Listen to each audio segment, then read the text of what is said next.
Hai teman-teman semuanya, seperti yang sudah saya janjikan sebelumnya bahwa saya akan membahas secara khusus bagaimana komentar saya setelah memakai teleskop f760 ini. Nah, sebelum saya bahas, mari kita mendengarkan dulu pesan suara dari salah satu viewer yang sudah lebih dulu memakai teleskop f760 ini ya. Kekurangannya f760 itu sebenarnya menurut aku banyak sih kok. Banyak banget menurut aku ya. Yang pertama itu kalau kita pasangin holder HP atau DSLR, jelas itu bending nanti, bending ke belakang.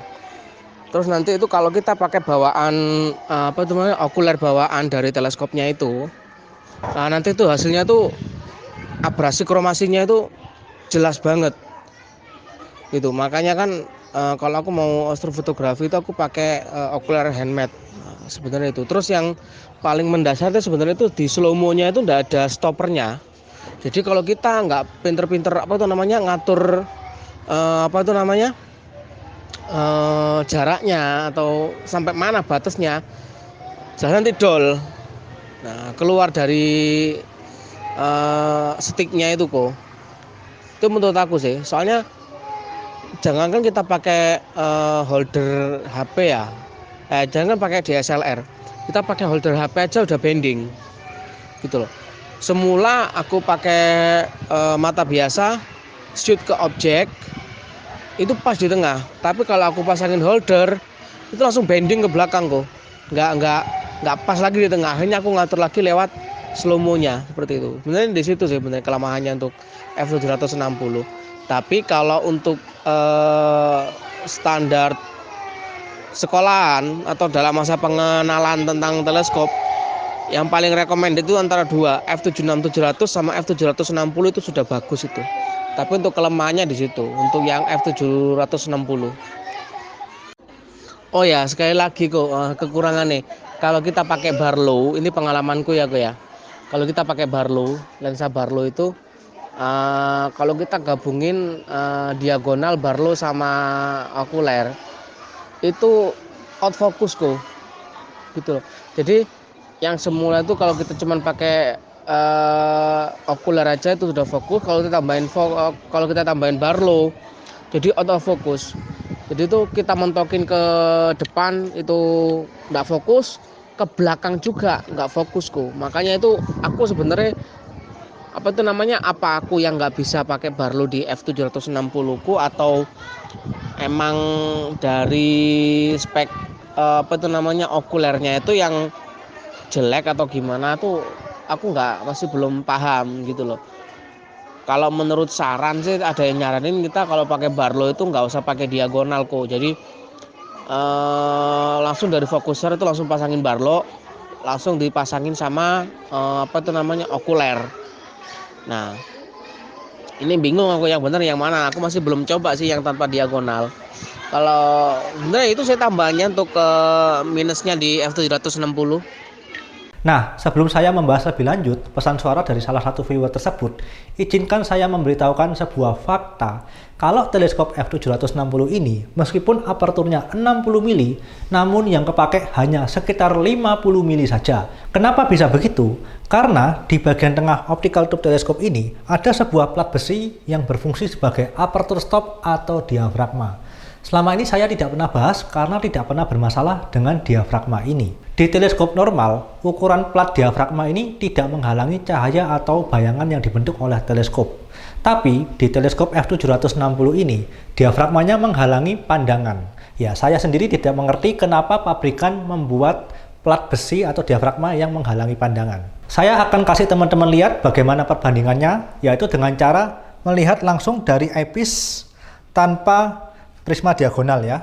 Nah, jika kita lihat langsung ke eyepiece-nya seperti ini, perbandingannya seperti ini. Ini adalah bagian plat diafragmanya dan ini adalah lensa objektifnya.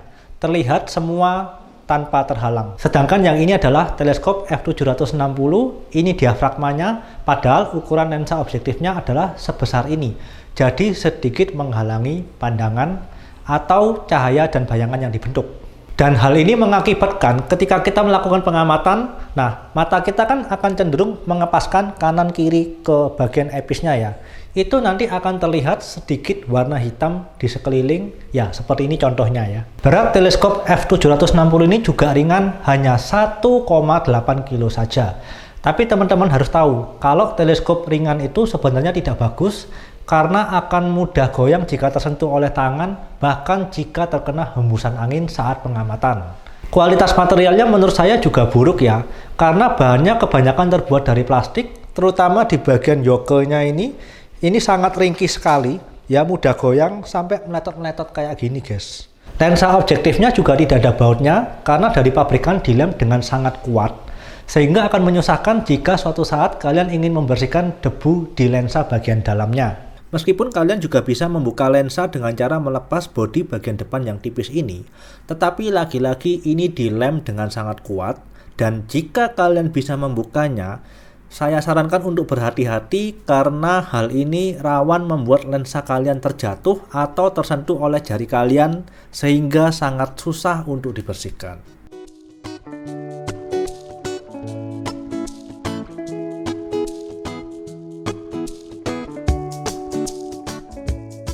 Nah, sekarang saya akan membahas pesan suara dari viewer yang tadi ya.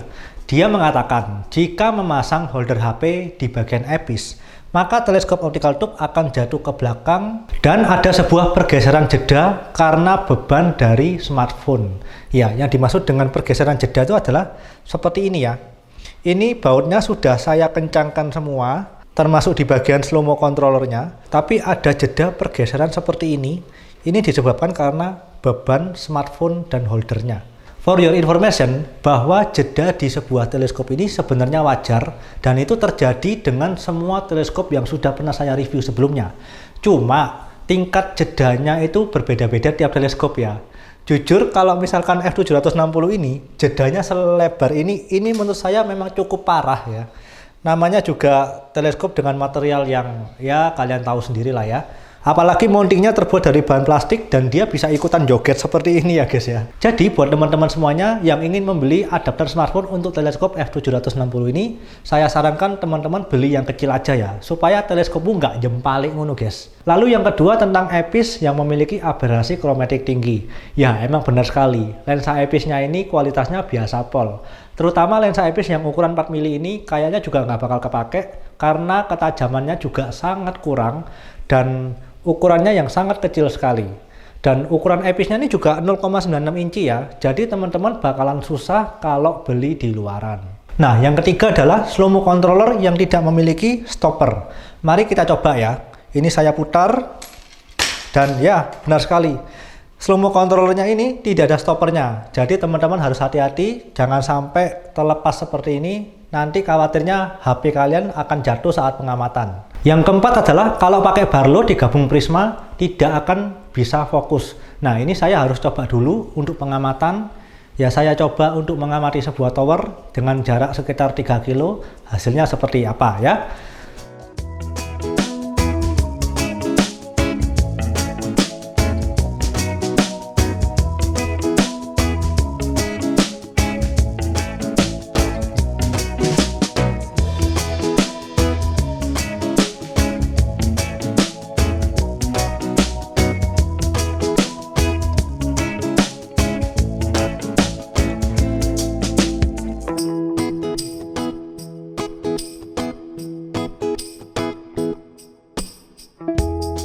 Nah, udah terjawab kan? Jadi baru bisa fokus kalau Barlow dulu, lalu diagonal dan epis.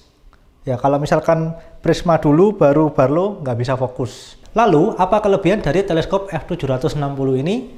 Ya, yang pasti teleskop ini memiliki lensa objektif yang sudah ada coatingnya berwarna biru. Ya, itu sudah oke sih. Teleskop harga 600 ribuan, lensanya sudah ada coatingnya. Lalu slow mo controllernya ini bahannya juga besi tebal sehingga tidak bocel-bocel seperti f76700. Cuma sayangnya ya meletot ya. Teleskop ini juga bisa mengarah ke atas 90 derajat sehingga bisa digunakan untuk pengamatan objek yang tepat berada di atas kepala atau zenith. Ya, menurut saya dengan harga 600 ribuan, teleskop ini sudah oke buat punya-punyaan. juga untuk media pembelajaran di sekolah seperti SD, SMP, dan SMA. Tapi jika teman-teman memiliki dana lebih, silakan membeli yang bermerek ya guys ya. Sekian, link pembelian saya sertakan di deskripsi dan semoga video ini dapat bermanfaat buat teman-teman semuanya. Sampai ketemu di video berikutnya. Bye!